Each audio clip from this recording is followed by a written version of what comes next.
Bonjour à tous, c'est Claire, bienvenue dans cette vidéo où je vais vous présenter un jeu auto-publié qui vient des États-Unis et qui est un petit peu l'essence du travail d'une jeune femme sur notamment le féminin, la transformation du féminin, et puis aussi sur le pouvoir des histoires sur la transformation.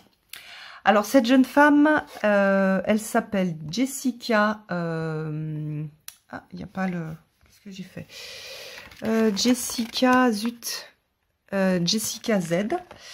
C'est The Story Woman. Moi, c'est quelqu'un qui me fascine et je trouve son travail vraiment hyper intéressant. Et notamment pour les femmes, parce que vous allez voir qu'on va avoir une vision de la femme et de la beauté de façon beaucoup plus axée sur la beauté intrinsèque et pas les canons de beauté d'une époque. Et du coup voilà, donc j'ai trouvé ouais, je le trouve super intéressant, donc pour ça. Et deuxièmement, je l'aime beaucoup parce qu'il travaille avec des histoires. Donc chaque suite est associée, enfin chaque suite est associée à une histoire, mais c'est surtout, en fait, on a surtout la progression de la maturité de la femme à travers ces histoires, et à chaque fois on a un lien avec certaines cartes de tarot. Alors, donc c'est en anglais, hein, puisqu'il est fabriqué aux États-Unis par une américaine. On a un petit texte d'introduction de l'auteur. On a la structure de sa pensée et du jeu. Donc voilà, on va avoir 4 histoires. Chaque fois dans ces histoires, on a une femme qui grandit. Donc au début, on a une jeune fille, une jeune mère. On va avoir la mère déesse et puis après la sagesse de la grand-mère. Donc ça, ce sont les 4 cartes de cours. Et donc chacune grandit dans les leçons de son élément. On a, alors elle a expliqué aussi comment est-ce que le travail artistique a été réalisé. Donc il y a beaucoup, enfin elle a posé pour toutes les cartes. Son mari a fait les esquisses et je crois que elle a, je crois que c'est elle qui a mis la couleur. Mais il y a vraiment, enfin, elle a vraiment vécu le tarot. Et je trouve que ça se ressent. Autant quand je vois, je sais pas, dans un jeu de Dorine Virtue, qu'elle s'est mise en tant que, je sais plus qu'est-ce qu'elle avait fait en tant que reine de je sais pas quoi, ça me parle absolument pas, voire même ça me dérange. Ici, on a, et puis en plus quand on la voit, on sent ça, il y a quelque chose de très vivant et d'incarnation, et on peut très facilement se projeter dans les personnages féminins. En tout cas, moi, c'est ce que j'ai vu, et je trouve, moi je le trouve extraordinaire ce jeu-là. Je m'attendais pas du tout à tomber autant amoureuse de lui. Donc, alors il y a l'art de tisser des histoires aussi. Donc elle fait le rapprochement entre la lecture de tarot et le fait de raconter une histoire.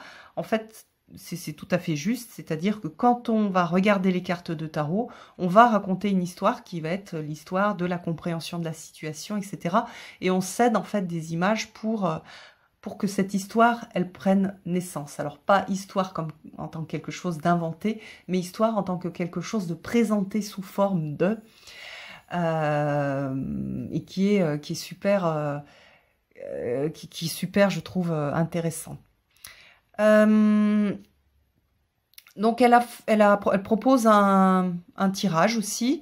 Moi, je n'utilise pas du tout avec des tirages comme ça. La plupart du temps, j'utilise soit une seule carte pour travailler sur une carte, soit j'ai fait des tirages avec 3 cartes en mélangeant avec un autre jeu.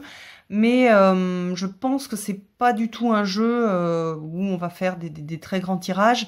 D'ailleurs, les cartes sont très grandes et elles sont faites pour la contemplation et pour aller nourrir l'intérieur, plus que pour donner un maximum de cartes différentes les unes à côté des autres pour Voilà, je trouve que ça noie en fait la signification des cartes. Donc voilà, travailler juste avec une carte par exemple.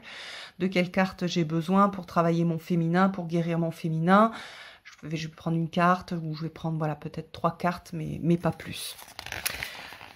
Et puis après on a l'histoire. Donc là voilà la femme avec des cornes. On a le message de sagesse. Donc voilà, le message de sagesse issu de cette histoire. On a les cartes, comment dire, les atouts, les majeurs, qui sont liés à l'histoire. Et puis après, on a, là c'est plutôt lié donc à la série des épées. Donc on a les cartes d'épée et puis les femmes avec voilà la sagesse qui grandit à travers ces quatre femmes. Alors je vous montre dans l'histoire. De temps en temps, elle met entre parenthèses le nom d'une carte. Donc vous voyez ici, on a 3 d'épée. J'adore moi ce travail avec les histoires que je fais aussi avec un autre oracle qui est le Weaver's Oracle. Donc là où je travaille avec des vieilles... Enfin, j'ai tiré pour l'instant que des vieilles femmes, mais on a cette idée de tisser et de leçons à apprendre à partir d'un conte. Ici, c'est la même chose, sauf que le conte est beaucoup plus court. Et puis, on travaille avec des archétypes de tarot. Donc, c'est intéressant parce que on a quelque chose d'assez simple. Les histoires sont courtes, les liens sont faits tout de suite après. Et du coup, voilà, j'aime beaucoup. Donc, voilà, ici, on a même chose. Ça, c'est pour la série des coupes. Voilà, donc on va avoir les majeurs, les coupes, chaque fois les femmes, etc. Et ça pour jusqu'à la fin, hop, où on termine ici sur les bâtons. Pour aller voir les significations des majeurs, faut aller fouiller un petit peu dans chaque histoire. Mais bon, le livre est pas très long, donc on va pouvoir aller retrouver les significations assez facilement. Sinon, on peut se faire un petit index. Pour travailler un thème particulier, donc je vais lire l'histoire et je vais peut-être... voilà, parfois, ce que je fais, c'est que je sors les cartes qui sont citées dans l'histoire et je vais regarder l'histoire et je vais voir comment est-ce que l'histoire m'inspire. Alors, donc, il arrive donc dans une boîte.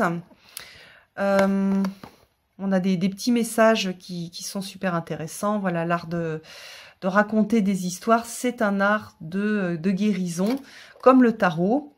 Quand on écoute une histoire, on la ressent à l'intérieur de tout notre être. Et oui, parce qu'on a elle va résonner en fait avec notre inconscient et avec nos émotions. On ressent aussi ce qui est possible pour nous. Et on imagine aussi d'autres façons de s'en sortir, d'essayer de nouvelles perspectives. C'est un jeu, vous verrez au niveau des illustrations, enfin non, ça se voit pas forcément sur toutes les illustrations, mais c'est un jeu qui est vraiment tourné vers la lumière. Voilà, sur la transformation pour la transformation des expériences de vie, des ressentis, etc., pour en faire quelque chose de lumineux. Donc dans cette idée-là, on a aussi... ce que moi j'appelle le travail de la sorcière, un travail de chaudron, où on va avoir ces cartes-là en soutien et ces histoires en soutien pour transformer, pour reconnaître, transformer, rapporter de la lumière, de la guérison. Il y a vraiment ça dans cette dans ce tarot-là. D'ailleurs, c'est pour ça qu'il s'appelle voilà Story Médecine Tarot. On va avoir la médecine des histoires. En fait, c'est le tarot de la médecine des histoires. Alors, il vaut mieux bien pas mal parler en anglais. Sinon, il faudra, je pense, traduire et le retraduire en bon français en utilisant Google et en retransformant pour que ce soit sympa. Les histoires. Parce que sinon, c'est dommage, en fait. Pour le prendre juste en se disant, c'est comme un Rider-Waite et puis je vais voir. Je trouve ça vraiment dommage. Voilà, de pas travailler avec les histoires, ça serait enlever les 3/4 de la richesse du jeu. Voilà, sachant que c'est un jeu qui est assez onéreux, hein, qui coûte cher, parce qu'il vient des États-Unis et parce que aussi l'artiste en vit. Donc, elle vend en fait à travers ce jeu aussi tout le travail qu'elle peut faire, tout le travail personnel et tous les partages qu'elle peut faire à travers le jeu. Donc voilà, c'est un jeu qui est onéreux, qui est un jeu de travail, qu'on peut aussi avoir en collection, hein, si on a envie d'avoir une collection, puis qu'on a le budget pour. Mais moi, je trouve vraiment extrêmement dommage de ne pas travailler avec les histoires, parce que c'est quand même la base et l'esprit qui a été mis dans le jeu. Alors, moi, je lui ai fait deux choses. Je lui ai fait une petite pochette. Et puis, ensuite, j'ai ressorti une vieille boîte, et je lui ai fait aussi une petite boîte où j'ai collé, en fait, ce qu'il y avait ici. J'ai photocopié et collé. Voilà, comme ça, j'ai envie de le protéger. Et ça lui donne un côté spécial. J'ai pris le temps de coudre, j'ai pris le temps de lui fabriquer un réceptacle. Alors maintenant, nous allons regarder les cartes. On a, vous voyez ce fou. Dans ce fou-là, on n'a pas vraiment la folie. On a plutôt l'idée du fou qui va sortir de la caverne. Donc on a le lien avec, je trouve, moi, avec la caverne de Platon, de sortir des illusions et du sombre, et d'aller vers le lumineux. Donc, vous voyez que tout de suite, en utilisant cette carte de fou, on sent tout de suite l'esprit du jeu, et on a cette idée d'aller vers la lumière. Tous les personnages pratiquement sont nus. On a quelque chose de très féminin et qui fait très chamanique, très ancré à la terre. Alors, ensuite, nous avons le magicien. Donc, vous voyez que les corps et les âges, on n'est pas du tout sur les standards publicitaires et de jugement d'aujourd'hui. Là, on a dans le magicien une femme qui a des cheveux longs, des cheveux gris et longs, ça se fait moins, un petit peu plus aujourd'hui, qui danse sur la terre, qui crache le feu, et avec ce petit instrument de musique qui représente les coupes. On a vraiment quelque chose, je trouve, moi j'aime beaucoup cette carte-là, de puissant. On sent toute cette puissance. Alors, par exemple, si on regarde un petit peu la signification du magicien, alors est-ce que je vais pouvoir vous faire la traduction en direct? Elle doit être liée au feu, je pense. Voilà. Alors, qu'est-ce qu'on a comme mot-clé? Une femme. La femme en feu, je suis la magie en action, je suis les éléments qui sont mis ensemble, la femme qui vit à partir de son centre. Je ressens, je vois, je me souviens de la vie que je suis censée vivre, mais dans le sens je dirige en fait cette vie. Je réclame mon pouvoir, le mettre en œuvre en fait avec mon intention. Donc, vous voyez quelque chose de... voilà, on a quelque chose de badass, quoi. Hein. On n'a pas un petit magicien... on n'est pas sur le fait de tromper, on est sur le fait de diriger. Je choisis, en fait. Dans cette idée de magicien, j'adore cette carte de grande prêtresse qui écoute, qui est face à la lune et qui écoute dans un coquillage. Je la trouve magnifique. Magnifique, magnifique. Vous voyez qu'on a des... La grande prêtresse, il y a des chances que je la trouve dans la suite d'eau. Je vais regarder.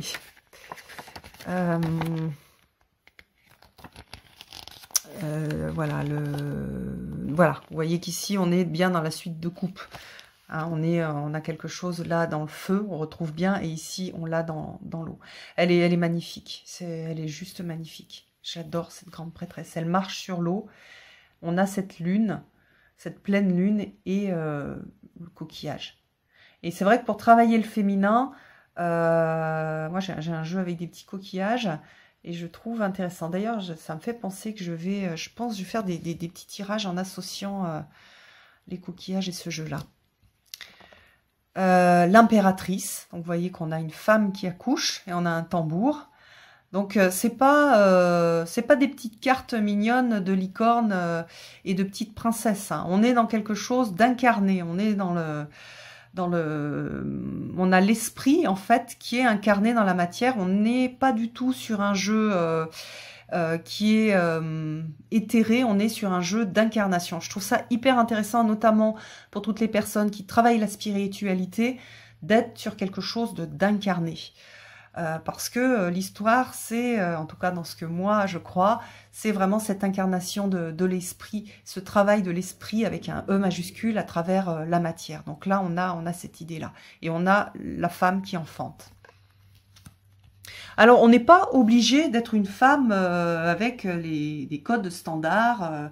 On n'a pas tout vécu, en fait, dans ces cartes-là. C'est-à-dire, là, l'impératrice qui crée, ça, c'est pas forcément une femme qui a mis au monde un enfant. Ça peut être aussi le fait de mettre au monde quelque chose. Bien sûr que quand on a accouché, elle nous parle bien, cette carte.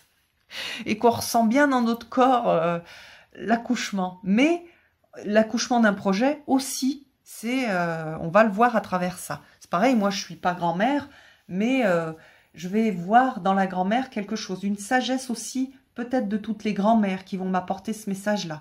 Ou là, une sagesse de toutes les femmes qui ont mis au monde un enfant, sur qu'est-ce que c'est que la création et de la difficulté d'accoucher de la création. L'empereur, alors j'aime énormément cet empereur. Vous voyez qu'on a ce lien entre les racines de la terre. Donc là, on a la structure, la matière, puisque la matière, elle est liée à la structure. Et le lien entre voilà cette structure et l'esprit. Donc là, on a l'esprit matière. Donc on a une interprétation de l'empereur qui est beaucoup plus chamanique que le tarot classique. Le hiérophante, alors celle-ci elle est assez intéressante et notamment pour les gens qui ont vécu une sorte d'enfermement à travers la religion. Donc là on a ce personnage qui va couper les fils de ses mains invisibles qui vont le diriger. Donc c'est... vous voyez qu'on a le côté négatif du hiérophante qui veut diriger vos pensées, vos ressentis, etc. Et le côté libération. Donc ça, je trouve super intéressant. Au début, je me suis dit, c'est bizarre, on dirait plutôt la carte du diable. Et en fait, non. Elle l'a lié en fait à l'expérience qu'ont pas mal de personnes, notamment aux États-Unis, où c'est très très fort ça. On a des églises qui sont assez intégristes et donc on a cette libération. Alors cette carte, elle est juste magnifique. Les femmes qui ont fait des tirages avec moi et pour lesquelles on a parlé justement de l'amour, vous allez retrouver des choses que j'ai pu vous dire, c'est-à-dire l'amour et l'amour de soi. C'est-à-dire on commence d'abord par s'apporter de l'amour. Si on est trop en vide d'amour pour soi-même, c'est pratiquement impossible d'aller à la rencontre de quelqu'un et surtout de quelqu'un qui nous convient. Bien sûr qu'on va aller à la rencontre de quelqu'un qui a envie de nous posséder. Ça va bien marcher. Mais par contre, d'être dans une relation harmonieuse, ça va pas être possible. Donc il y a toujours un retour à soi à faire avant d'aller chercher à l'extérieur. Je dois revenir à moi et m'apporter aussi ce dont j'ai besoin. Que ce soit au niveau, ici on a quelque chose d'assez sexuel, d'assez lié au corps, mais même au niveau émotionnel, c'est vraiment, on l'a à tous les niveaux. Et là on a la femme solaire et autosuffisante aussi, qui va être capable de rentrer du coup en relation avec les autres. Le chariot, j'adore cette femme libre, elle est nue sur son cheval, il y a vraiment un truc... je trouve qu'il fait très amérindien, j'aime beaucoup. La force intérieure. Vous voyez que même chose, là on a des cartes qui peuvent paraître un petit peu choquantes et elles nous secouent en fait, et elles nous aident à nous voir, à nous rediriger avec beaucoup d'amour sur un chemin centré en fait. Voilà, un chemin... Je suis centrée sur moi, sur quelque chose de juste, et je traverse la vie aussi. Et j'ai pas que tout n'est pas rose, la vie n'est pas toute rose, il n'y a pas que des petites licornes, il n'y a pas que des petites fées, il y a d'autres choses aussi. Et comment est-ce que je peux transformer? C'est vraiment, oui, voilà, un jeu de transformation en utilisant le féminin comme transformation. Regardez l'ermite, dans l'arbre, on a quelque chose de super intéressant. La roue de fortune avec cette image de la tisseuse. La justice, elle est tellement en paix Elle est tellement centrée. On a la plume peut-être de la Mahat, mais on a quelque chose de, voilà, de centré. Regardez, on a ce visage qui est concentré, qui est... voilà, c'est pas n'importe quoi. Il y a un alignement qui est important dans cette carte de la justice. Nous avons le pendu, avec cette femme rousse qui est liée à une histoire. Hein. La mort, j'aime bien qu'elle danse au milieu des roses. J'aime beaucoup. Elle est très gracieuse. La tempérance. Donc là, on dirait qu'on a un mudra, en fait, avec ce cœur. Il y a ce feu aussi qui se mélange avec l'air, avec l'eau. On a vraiment le feu qui fait bouillir l'eau et qui fait monter les vapeurs au ciel. Donc vraiment un lien important, pareil, d'alignement. Vous voyez qu'on retrouve en fait cette position d'alignement sur ces deux cartes, avec ici quelque chose de grave et d'intérieur, et ici quelque chose tourné vers le haut. Alors, le diable. Alors là, on a vraiment le côté abusif du diable. Mais à chaque fois, on a cette transformation qui est proposée. La tour, le fait de, voilà, d'être coupé en morceaux, avec une leçon aussi. Hein. Même chose, hein, ces deux cartes, elles ont l'air négatives, mais on a à chaque fois lié à l'histoire quelque chose d'intéressant à apprendre. Regardez l'étoile comme elle est magnifique, j'adore. Il y a une sorte de légèreté, de fille des étoiles, entre ciel et terre. Alors, la lune et le soleil, donc grand-mère lune, grand-père soleil. Donc là, à nouveau, peut-être un lien avec la philosophie amérindienne. J'aime bien. Ils sont ridés, ils sont liés, voilà, la sagesse des anciens. Le jugement, une carte de jugement magnifique. On a cette notion de pardon, se pardonner à soi-même, pardonner aux autres. Il y a quelque chose de très très doux dans cette carte-là. Et puis le monde sur la tortue qui représente la terre, avec donc les 4 personnages de l'histoire, des histoires. Super beau. Alors maintenant, nous avons la série des épées avec les cornes. Donc vous voyez qu'on a la femme avec les cornes, on retrouve ces cornes dans l'histoire. Enfin dans l'histoire, dans les cartes. Voilà, le 2, le 3, le 4, le 5. Je vais aller un petit peu plus vite. Le 6, j'adore, hein, c'est la carte qu'il y a sur la boîte. Le 7, moi j'adore ce 7 d'épée, hein, la lumière au bout du tunnel. La jeune... ah, j'ai pas mis dans le bon sens. D'abord, on a la fille. Voilà.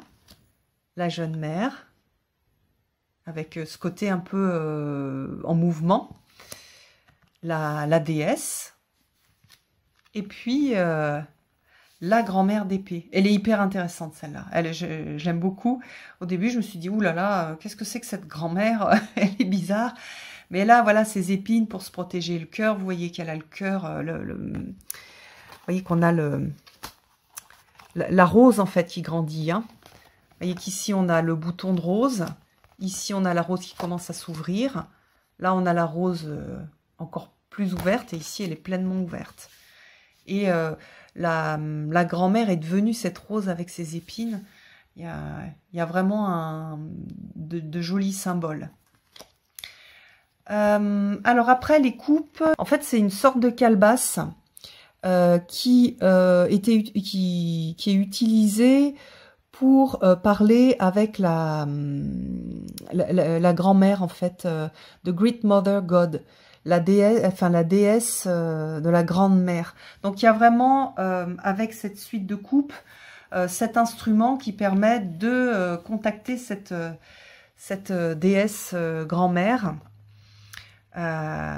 donc qui est que je trouve, voilà, je trouve ça très sympa, avec ce qu'elle peut déverser, avec ici le 2 de coupe qu'on reconnaît bien, le 3 que j'adore, parce qu'en plus on retrouve cette idée de tresse qui est faite avec, avec les trois personnages, qu'on voit aussi, hein, c'est marrant,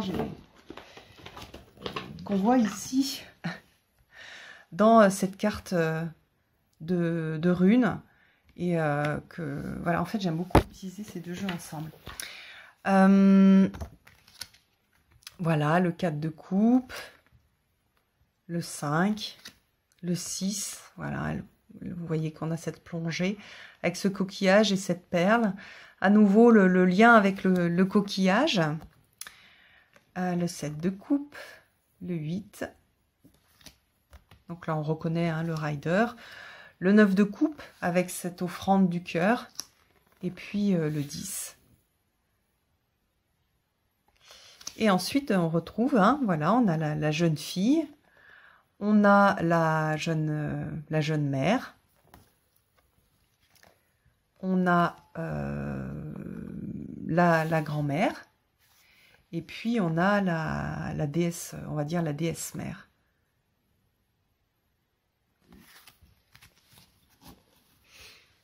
Ensuite, donc, les pentacles, avec cette naissance à partir de l'œuf, hyper intéressante. Le 2 de pentacle, avec cet équilibre. Alors, chaque fois, on a des petits personnages. Donc, on a cette médecine de la tortue. Et puis, donc, vous voyez le côté, j'aime bien ce 4 de pentacle. Le 5, avec ce deuil. Ça, c'est une carte intéressante, hein, pour le deuil, qui, je trouve, dure. Et en même temps, qui est intéressante. Le 6, le 7. Avec, voilà, je porte. Vous voyez la fatigue. On voit physique et puis du corps, comment dire, l'énergie qui a été donnée, le 8, le 9 et puis le 10. Donc ça parle, voilà, de la création, mais pas forcément que de la création d'être enceinte, mais aussi de ce que l'on crée et de ce que l'on crée dans notre vie, vous voyez ici. Alors, nous avons la fille, la jeune mère,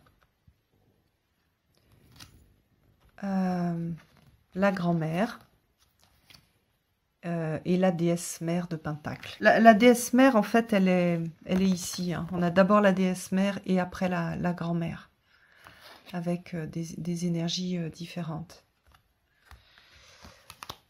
Est-ce que je voulais montrer? Oui, voilà. Et puis ensuite, nous avons les bâtons. Alors, vous voyez cette puissance que l'on a dans les mains, donc qui représente le fer, le fait de faire, bien sûr. Le 3, avec l'arc-en-ciel. J'adore ce 4 de bâton avec cette danse du feu. On ressent toute cette puissance. Le 5, avec le tissage. Le 6, le 7. Le 8. Donc là, on a l'idée du, comment dire, du labyrinthe, en fait, hein, avec le fait de s'éclairer, le fil rouge à la lune, le 9 de bâton, avec la puissance du féminin, et là, qui est lié aussi aux règles, hein. On a ce lien avec... comment dire, un alignement assez important, et avec le travail du chakra de base. Le 10 de bâton, ça c'est, hop, avec le tissage, pardon, avec tous les fils. Et puis là on a cette idée, alors l'idée de tissage et l'idée d'enfermement aussi, hein. Vous voyez qu'ici on a cet enfermement. Sur lequel on a, voilà, on voit à chaque fois la petite fenêtre. Donc ça, ce sont des vous voyez que petit à petit, la fenêtre grandit. Hein. Là, elle est toute petite, là, elle grandit. Là, on a une beaucoup plus grande fenêtre, et là, on a la grand-mère qui... l'esprit de la grand-mère qui s'est échappé par la fenêtre et qui s'est libéré. Voilà, donc c'est, je trouve vraiment un jeu très chouette. Je vous ai pas montré le dos. Ce que je vous ai pas montré non plus par rapport à une carte de tarot classique. Vous voyez, les cartes sont très très grandes. C'est pour ça d'ailleurs aussi qu'elles paraissent très souples. Parce qu'elles sont grandes, hein. Plus elles sont grandes avec le même grammage, plus elles paraissent souples. Après, vous voyez, il y a une qualité souple, mais les cartes reviennent en place. Ensuite, par contre, ce qu'il faut faire attention, parce que moi j'avais fait des tirages, j'étais restée au soleil, c'est que du coup là, comme il y a un traitement, enfin une protection plastique sur les cartes, elle... Quand ça chauffe, le plastique a tendance à faire bouger la carte. Mais vous voyez, elles sont toutes revenues. Et puis, ce que je ne vous ai pas montré, c'est, vous voyez, il y a une sorte de petit grillage, enfin de petits dessins sur le revêtement de la carte. Voilà. Donc, c'est pour moi... un super jeu. Il y a vraiment un vrai travail qui a été fait à travers ce jeu. Ça fait partie pour moi des jeux, c'est vrai que j'ai pas mal de tarot, mais il y a des jeux qui sont vraiment mes jeux de travail, et qui, comme le Weaver's Oracle, comme le fait de travailler avec les mères originelles. Donc ça, c'est pas un jeu, mais c'est vraiment des bases, en fait, une sorte d'ancrage de ma pratique. Donc ça, c'est vraiment un jeu qui va rentrer dans ma pratique, et dans l'utilisation que je fais pour moi des cartes. Voilà, donc que j'adore, vous l'avez compris. Donc à nouveau, je vous mettrai le lien. Donc vous verrez, le jeu est loin d'être donné. Hein, il est... parce que le jeu en lui-même est pas donné, et deuxièmement, il vient des États-Unis, donc évidemment que c'est plus cher quand ça vient de France. Elle a travaillé avec GameCrafter pour faire éditer ce jeu-là. C'est un choix éthique pour elle, parce qu'elle voulait le faire fabriquer sur place, en connaissant les gens, en connaissant l'équipe, etc. Bon, alors pour nous, ça n'a pas trop de sens, vu que ça vient on fait venir des États-Unis, mais voilà, il y a cette démarche éthique et cette idée aussi qu'est-ce que vaut mon travail, et voilà, combien je fais payer aussi tout le travail et tout l'investissement que j'ai mis dans ce jeu-là. Voilà, donc j'espère que ça vous aura intéressé. C'est un jeu un petit peu, voilà, un peu original. Je vous embrasse tous, et puis je vous donne rendez-vous pour une prochaine vidéo. À bientôt!